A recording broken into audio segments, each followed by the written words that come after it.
Drive-Thru. I'm your host, Tony T. We broadcast live here on Dawgz and Sports Chat Place YouTube channel, throughout social media. We'll get you out of here before the top of the hour. Give you guys enough time to get those bets in for the primetime games. That's what we do here on the Drive-Thru Monday through Friday at 6 p.m. Eastern Time. Deliver live for your picks for the games beginning at 7 p.m. Eastern Time and later. Deliver those winners, our professional handicappers over at Dawgz and Sports Chat Place. Looks like a lot of cappers had things going on here the day before the NBA trade time, but we got Alex here with us. Let's say hello to Alex, and we'll get right to the picks. Alex, what's happening?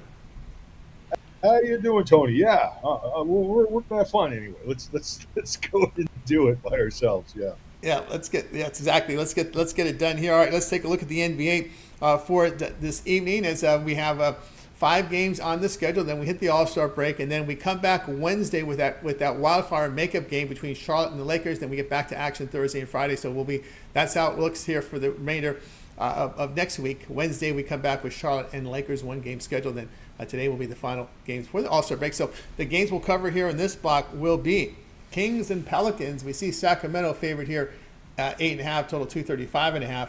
Also in this block, Warriors and Rockets. The Rockets down to 1.5, total 224.5. Thunder and Timberwolves. This will be your TNT game. Thunder 9 on the road, total 225.5, and it's expected here with all these teams in back-to-backs. There are some issues here on the injury, so let's take a look at the games here in this block. Sacramento and New Orleans, believe it or not, Sacramento, a clean injury report. On the New Orleans side, just Boston, Kane, Olynyk, and Zion will be out for New Orleans. Warriors and Rockets, Kuminga will be out for Golden State. We got Eason, Smith, Van Vliet, and Zeller out for Houston. And in the one, the game we covered here would be Thunder and T-Wolves. And we've got that one here with out will be Caruso, Dieng, Mitchell, and Wallace. And on the Minnesota side, DiVincenzo out, Randall out. But Rudy Gobert, Anthony Edwards, and Michael Conley all listed as questionable. So a lot up in the air there. So let's get it on over to Alex. Yeah, seeing a lot of these injuries or whatever you want to call it, nights off. Like some of us guys took some nights off tonight going to the All-Star break. So yeah, you have to be careful what you're doing here on this Thursday night, and you have to, like Tony just mentioned, a lot of these injuries are going to be impactful. So you have to sort of read into the lines and understand which way the smart money is going to go. Are you going to be smart money, or are you going to be cannon fodder for the books? And that's where we're at right now. I do have one selection already up, just one NBA selection that comes from the early card, and I don't think I have an opinion on the other one. I'm going to let you go for it, Tony, and tell us what you think about that. All right, yeah, what I think about here in these series of games here, I'm going to look at the Pelicans here plus the 8. We've seen the Kings really struggle defensively over their past 5. They've failed to cover 9 of 12. I'll trust the shooters here for the Pelicans here on a back-to-back here to get it done. Trey Murphy and company here plus the points. Warriors and Rockets here. This one I'm going to look under the total. Look at Houston here, 3-1 to the under at home in back-to-back games there. And the Rockets, really poor shooting form entering this game. And as well as the Warriors, not really two teams struggling shooting the basketball, so I'll look under. I'll look over in Thunder and Minnesota here. We're looking here at Minnesota against these really high-scoring teams that average 116 points or greater. Minnesota 7-1 to the over at home against these teams. They're also 3-1 to the over at home in back-to-back games. And, of course, the Thunder really have been shooting the ball well, trending to the over as well. So I'll look for the over in that one. All right, let's continue here on the Drive-Thru as we get ready here for the next series of games here from the NBA. We'll close out the NBA with these following games. Heat and Mavericks. We got the Heat a point favorite now, total 216.5. Clippers and Jazz. The Clippers 9.5. Total sits here at 228. Over to Alex. Yeah, you know what? I like Dallas here. No matter what we've said about Doncic moving on, and they have games without Doncic, and they played good basketball too. And we can't disrespect Dallas too much. I know Miami's off a big win last time out and cover. And so tonight I'm going to go with Dallas. It's interesting to note host teams playing their 4th straight home game are 39-21 in SU and a bankroll expanding 40-19-1 ATS. Hosting teams playing away for their second game back-to-back over the last couple seasons. So you know what? I like Dallas here, and let's take that 1 point or whatever here as the clock ticks down towards game time. There we go from Alex. Let me just update the injuries here. On Miami side, no Love, no Rozier, no Wiggins. And we got Adebayo, questionable. Robinson, Jovic will be probable. On the Dallas side, we got no Davis, Gafford, Lively, Martin, Powell, Washington. Clay, Irving, Exum will be questionable in this game. Thunder, we covered Thunder, Utah, and LA Clippers. No Eubanks, no Kawhi Leonard. They're out here. Coffee, questionable for LA. On the Utah side, no Clarkson, no Martin, no Sexton. So Clarkson added since this morning there for Utah. The ones I like here in these games here, Miami and Dallas. I'm going to go under the total here. You look at Miami here, 5-1 the under in road back-to-back games, and 6-0 the under on the road, playing their third game in 4 nights. I look for the score to be a bit depressed here, there, especially with Miami. They really haven't been putting many points of late. So I'll look at the under in that one. They've also gone under here when you look at this Miami Heat team. Let's see, Dallas here. Yeah, Heat have gone under in 4 straight, and they are playing their 6th road game in 7 there, so under there. Clippers and Utah Jazz, give me the over here. Looking at the Clippers, they're over in 5 or 6. They've not been playing very good defense over their past 5. They're 4-1 in the over on the road when they're favored by 3.5 to 9.5 on the road. We know the Jazz are not a very good defensive, although they can shoot the basketball. They got some shooters there, so I'll look for the over in that one. All right, let's continue here on the drive-through as we switch on over to college hoops here for this Thursday. We have a lot of kind of missed the Pac-12 on these days. There's not a whole lot of smaller conferences now going at it here. It's a little different than it used to be back in the Pac-12 days. These Thursdays, man, they just feed you nothing but small conference play here. Summit League, Big West, WCC. That's what you get your fill of. Let me go ahead and get the graphics set changed over here as we move on over to college basketball here on the 2 screen here, which we haven't used for a while, but there we go. Here we go. So let's take a look here. We're going to cover the first block. We're going to cover them in 2 blocks here. The first one we'll cover here will be from, let's see, we'll cover the games from 6:30, and we'll include the games at 8:30. So that'll be the slot here on this first block, 6:30, and include the 8:30 games. And let's take a look here at what some of those matchups will be here. As you say, we have a lot of small conference. We already got some games in progress. We get here to some of the 6:30 games. You can see, as I mentioned earlier, a lot of small conference play. But as I go through these games, Alex, what do you got here from this slot, 6:30 to 8:30, including 8:30? Yeah, I think, you know what? I like this William Mary Hofstra. I like the way Hofstra's played this year. Don't get me wrong, but I'm going to go with William Mary tonight. William Mary's a perfect 10 at home this season. They've got, they play great basketball there. It's sort of an intimidating place. Hofstra has failed in 6 of their 10 road games. They've lost that many games, which is obviously under the 50% plateau. And William Mary is a better offensive efficiency, 139th compared to Hofstra's 96th.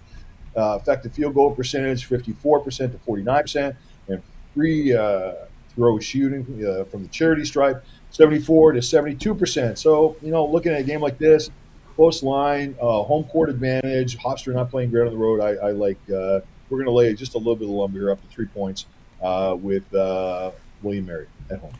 There from Alex. I've got, actually, I'm sorry, I got one more. I'll throw one more out at you. But you know what? I think I want to go with this one based on the money line, and money line bets are a thing, guys. So don't get upset with making profits any way you can make them. And this is the bottom line here. Utah Tech has been 0-12 on the road this year. Absolutely abysmal.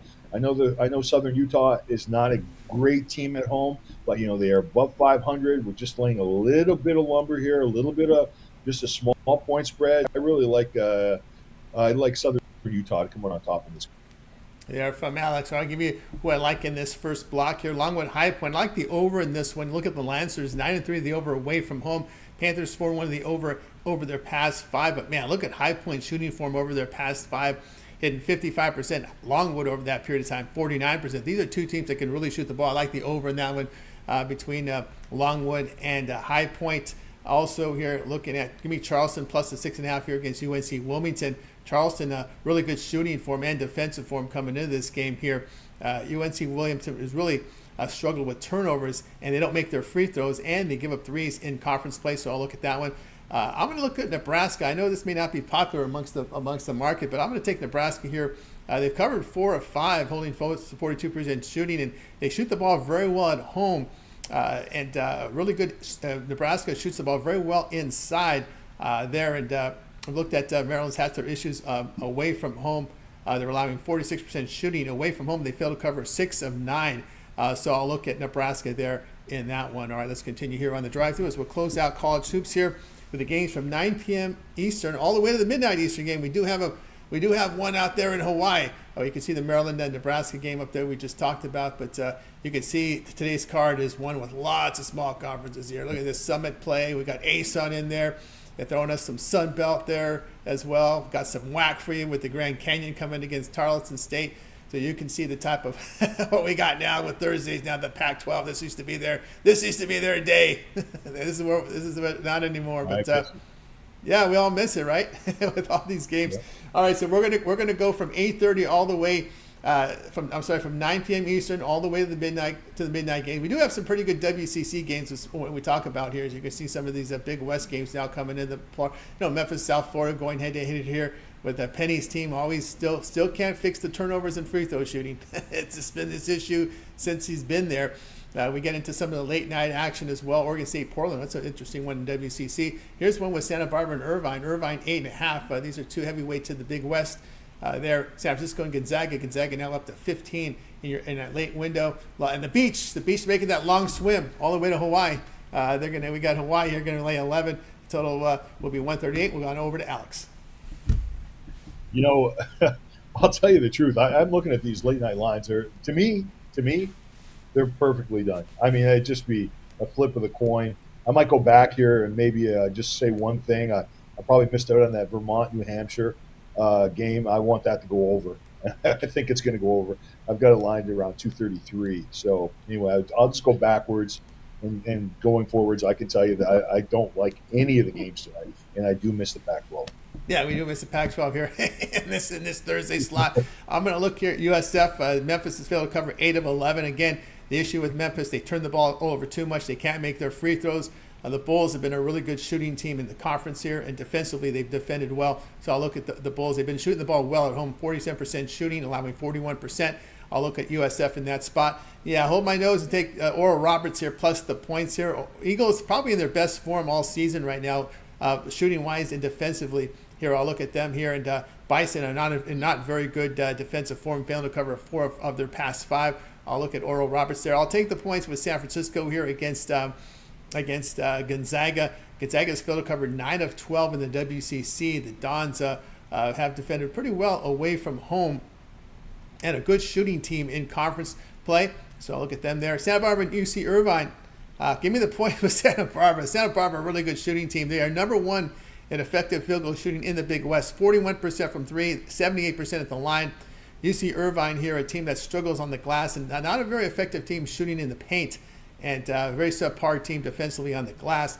You look here at the Gauchos over their past 5 games, hitting 53%. Anteaters, a kind of down period over their past 5, shooting just over 42%, failing to cover 4 of their past 5. I'll look at Santa Barbara here at plus the 8.5. All right, we got you through the college hoops card for today.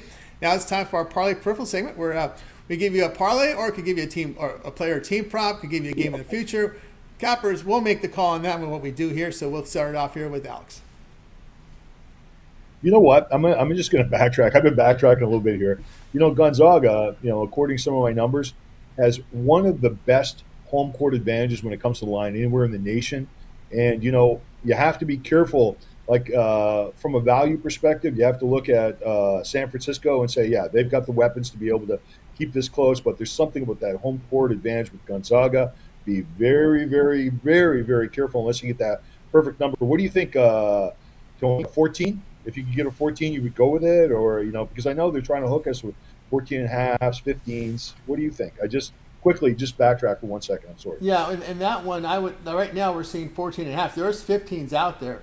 And the 14, there's 14.5, 15. I wouldn't be comfortable laying 14.5 with the Gonzaga. Yeah. Okay. Gotcha. Just what I've seen from both of them. Although, like I said, they're capable, but The way San Francisco here has shot the basketball and the way they shot the ball inside, I wouldn't be comfortable there. Gotcha. And Yeah, the defensive form here for the. Yeah, I'll look. Yeah, no, there's no doubt. Yeah, I wouldn't be comfortable there. Well, I just wanted to throw that in, like for Yeah. for home court advantage thing. Always for me anyway. I mean, everybody looks at things differently, and it doesn't mean like I know 100%, what's going to happen on any one occasion, but I do know that is a scary, scary home court advantage that they have. So we'll see. There you go. You got anything on the parlay peripheral segment? Yeah, yeah. You know what? I think Sengun's in the lineup tonight, isn't he, for Houston? And Houston? over 10.5 rebounds. Yeah, he's supposed to be around, right? Let's make sure Yeah. Sengun is in there. Sengun is in the. Hang on one sec. Yeah, he is in the starting lineup. Yep, he is. Yeah. Okay. So we're going to go over 10.5 rebounds with him, and I didn't look at it in the beginning, but you know what? I'm very close on this one. My line's about 223, 224, unfortunately. So it's close, but we're going to go Warriors, Rockets under the line, under the number right now. And I think we're dealing with 225, if I'm not mistaken.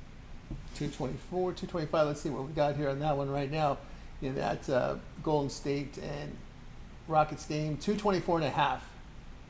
Yeah, Then up 224 from and a a half. Yeah. 217 opener. Wow, that's been a big. Yeah, I know. It's funny because Yeah. I think what happened with that opener, people were expecting the Warriors to sit a bunch of guys, right, in a back-to-back, but to kind of a strange here with Steve Kerr playing the starters, playing Green, playing Kerr in a back-to-back right before the All-Star break. So. Yeah, it kind of shocked me. That's why I did the number on it, and then I looked back, and it was kind of too late. And then it just sort of flicked back and forth, and there's still a little value here at just under because of the movement. And let's go with an under there. Very close though. We all know how good the lines makers are with the NBA, so let's be careful. I wouldn't be surprised if they really restrict Curry's, Green's, and Butler's minutes here in a back-to-back. Would not be surprised. Yeah, I wouldn't either. Yeah, I wouldn't either. Absolutely. That's something to keep an eye on there. My parlay, I'll take the Pelicans plus the points. Give me the Beach plus the points here against Hawaii, and I'll take Santa Barbara plus the points. All right, we got you through that segment down. Now let's see what we have for sale over at Pick Dawgz Premium. Head into the All-Star break, but a lot of college hoops coming at you here, so we're wired and ready to roll here because we still have we're down to a couple more weekends left before we get into the A-Sun tournament to kick off March Madness there. So a few more weekends here of regular season college hoops. We'll see what Alex has for sale over at Pick Dawgz Premium for tonight's action, as we'll get the board up right now and see what we got rolling here. So Alex here, we'll take a look here on our board here, see what Alex, so what you got for sale over at Pick Dawgz Premium, having a good year in the NBA. Yeah, I've got some NBA sharp money late steam. Just one selection up for tonight. Like I said, it's one of those tricky nights. So I think this one has about as much value as we're going to get out of a side bet tonight, from my perspective. Anyway, and I've got CBB, college basketball small school 3-pack. I've got two totals, one side. Sort of just spinning my wheels here, waiting for a big breakout. Still above 500 on the season and in the black. From a money point of view, but just got to get rolling here. And this is probably about the best time for me to get rolling as we sort of head towards March Madness. But that's what we have on tonight, and lots more college basketball action, NBA action, college basketball action for the next couple of days. Absolutely, guys. So get on board Alex over at Pick Dawgz Premium to get results in the NBA. Remember, get on board with a long-term pass, 3, 7, or 30-day all sports pass. You get all of Alex's premium plays for that time period select. When you go to his handicap page to make that purchase, remember the promo code PICK at checkout will save you that 15% off. All right, I've got also on the board right now best bet from the NBA, as well as a 3-pack mixing a play from NBA and 2 from college hoops. So get on board with me over at Pick Dawgz. Remember, we got the multi-capper promotion, so you can match me and Alex on a multi-packer promotion and get on board and use that promo code PICK at checkout, and we'll save that 15% off. All right, that'll do it for this edition of the Drive-Thru. We're back tomorrow. It'll be a college basketball show. We got a lot of games on the board, so we'll have enough to talk about tomorrow on the Friday. So make sure you like, subscribe, set notifications. We'll be live with us to get the plays in real time. All right, that's going to do it for the Drive-Thru. We'll be back tomorrow. All right, before you go, Alex, do you have anything to say in closing before we go? You know what? This NBA season has been something really special. I've never really limited the kind of action I put forward with the NBA like I have this year, and I've never seen such sharp lines based on all the injuries and the missing players. Like honestly, I I can tell you right now, if you're better, I'm telling you, it has not been an easy year. It's been so far for me, knock on wood, but I'm sure it's been tough for a lot of people. Yeah, it is. Especially you have to really follow it every day with these players in and out. The reserves are seeing a lot more minutes now with these guys sitting out, so you're actually being able to see. I mean, for me, I just continue to do the old school method, looking at the box scores. You get a lot of information looking at the box scores now because you got so many players sitting. Which are the guys that are contributing? Which are the guys that put up points? And then see if you can roll with them. And when we got these games like today, we got these back-to-backs where you see multiple guys sitting out. Well, you're going to have to really rely on the bench guys to come in and from a bench role now into a starting role. But now, Alex, when you look at box scores, guys are going 30 and a half minutes now. So that means more minutes for the rest of back into the rotation. Yeah.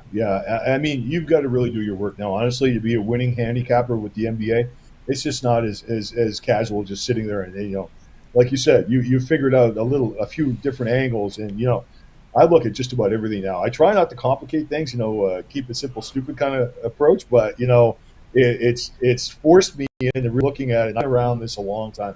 It's forced me into looking at it like I've never looked at it before.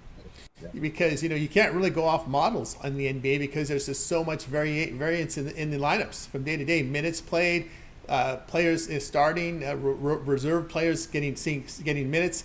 It's different. It's a challenge. Again, you almost have to throw out the model and just kind of go back and handicap it very on your own. That's how I look at it. I mean, usually the model is the starting point for me, right? The computer model, model is always the starting point for me. Yeah. And what I was going to say is, it's a lot of people follow simulations and everything else. You can't anymore. You can't. Yeah, they actually mean absolutely nothing when it comes to the NBA. So there is one thing you can count on though, is keep an eye on the travel. Keep an eye on these teams playing these one-game homestands. We've talked about this with the Milwaukee. We've seen a lot of these teams. Houston was stuck in one of those one-game homestands where they played a lot of games on the road, came home for one, went back on the road. They failed to cover a lot of games. Bucks were in that situation. Home road split teams covering at home, like Portland was on an 8-game homestand. Charlotte was on a 9 or 10-game homestand. They had point spread success. New York Knicks had played, I think, 12 of 14 at home, and their road games were against Brooklyn and Philadelphia. So there's a stretch of game where there was hardly any travel for the Knicks, and they were clobbering teams. So those things, those scheduling perks are things you really have to look at in the NBA. Which teams are traveling a lot, which teams aren't. There's been some favorable spots here, like we talked about here with this Knicks team. Look for these teams, not so much on the back-to-backs, but are the teams that are on back-to-backs, playing 3 games on 4 nights and facing travel in all those scenarios. Those are the angles that still work in the NBA, whether the starters are playing or not. Yeah, long term, those are the angles that have worked for a long time, and I would never abandon those until something changes, and they're not changing. Yeah, they're not changing at all. So keep an eye on those angles. Again, I'm not the big back-to-back guy. If it's back-to-back, it's got to be a third game at 4-9. To me, that's where I look to strike against those teams, those fatigue spots, and of course, again, these long road trips, and of course, these one-game homestands for these Midwestern teams, because they really screw these teams sometimes. And we've talked about that a few years ago with OKC. They may cost a playoff spot because they had two situations late in the season where they were stuck in road trips that were sandwiched between one-game homestands. And the schedule can really mess up, and we've seen that in the NBA many years. Again, even recent history here, we saw this here with the Knicks with a favorable homestand. We saw that with the Rockets with horrible road trips. Milwaukee again with a bad road trip. The Spurs have been traveling all over. So keep an eye. And when a team's on the road, count how many home games they played, how many road games they played in their past 15. And you'll get a good feel whether or not there's road fatigue setting into some of these teams, especially at this point in the season. And Milwaukee seems like they have a lot of it. Seems like they have a lot of road fatigue.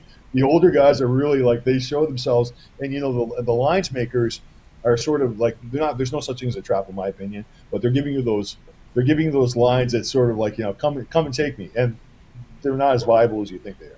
Yeah, they're not. And as I said, a lot of modelers are out there not factoring the scheduling spots, not factoring quote unquote spots because they're kind of running their numbers. And like I told you got to really pay attention here in the NBA with the travel.